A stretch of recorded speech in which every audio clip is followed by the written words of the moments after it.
The jockeying has already begun for jobs in the Joe Biden administration, and very interestingly, Krystal, they have come up with a genius way in order to make sure that Bernie and Elizabeth Warren don't get jobs in their administration. Let's throw this up there on the screen from Axios. They are saying that the Biden team might institute a, quote, informal ban on Democratic U.S. senators, which would effectively block Warren and Bernie Sanders. That way, they could not hire them, and they could have the excuse to be like, no. See, the thing is we don't want any senators in because then you can't appoint anybody. We will have a problem with the Republican governors.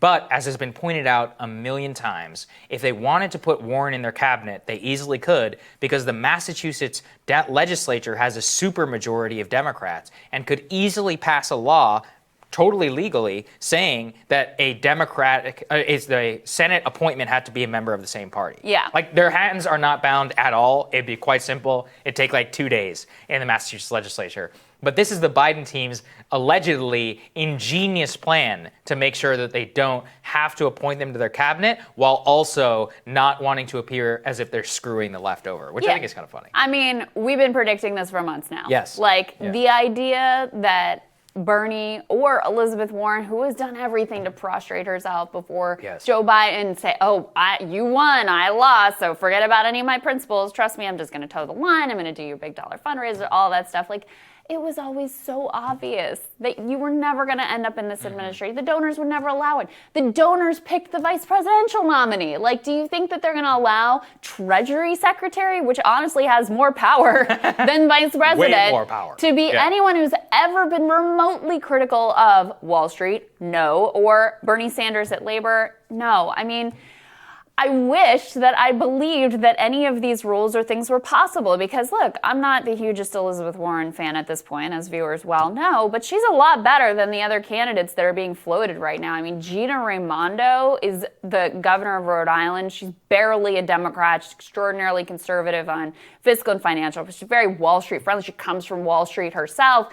She cut pensions, she cut Medicaid. That's one of the people that's being floated. Lael Brainerd, who we covered here, who was like, her primary role in the Clinton administration was setting up NAFTA and opening up China. When making sure that Goldman, I'm not kidding, this is like literally the case, making sure Goldman Sachs could do business in China. That was one of her other primary. Now, she's tried to shift in recent years so that people like me wouldn't melt down about her inclusion in a Democratic administration quite so much, but that is who she is, very much aligned with the Tim Geithners and Larry Summers of the world. So those are some of the other names that are being floated. So yes, Elizabeth Warren would be better than those people. There is no way that she is getting that role. There is no way Bernie Sanders is getting that role. And on the other hand, who is likely to get into the cabinet? All right, this is Washington Post. So as we've reported here, Cindy McCain is on the transition team, and my friend, the great reporter, Saagar Enjeti, picked up this little nugget from Washington Post report. I know for a fact, just because I'm on the transition team, they said they were considering all, not just Democrats, but Republicans and all people as part of the administration. They say even more definitively in this piece that they fully expect Republicans will be included in the administration. So Sanders and Warren are too extreme. But someone like John Kasich.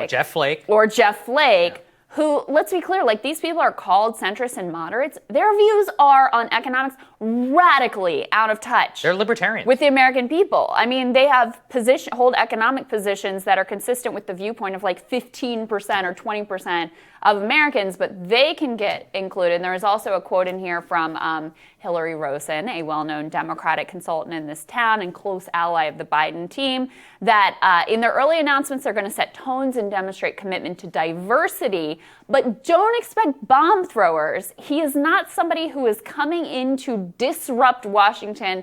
He's coming in to heal Washington. No, so this is the best part, too, is if you read this piece, it's not just the Republican part, which is hilarious, but each of the different cabinet secretaries are couched in exactly the same language. They're all like, oh, Lael Brainerd would be historic because she's a woman. I mean, there's no commentary whatsoever on the actual policy positions.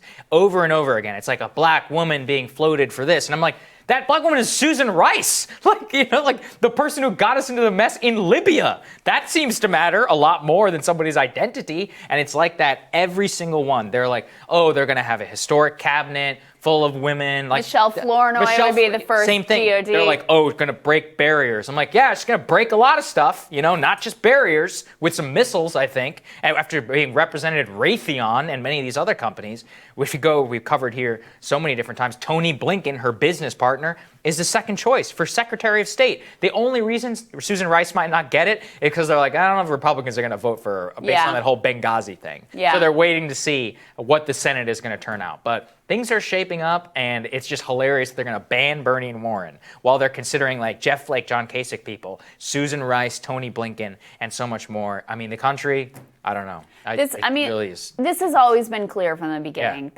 Look, it's consistent. Joe Biden's been here for 47 years. These are the people who are around him. These are people he trusts.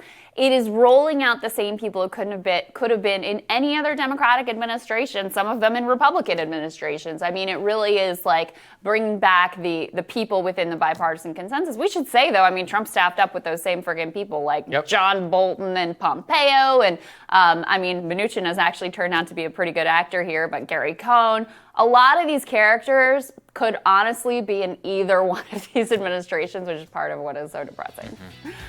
All right, we're rising for you after this.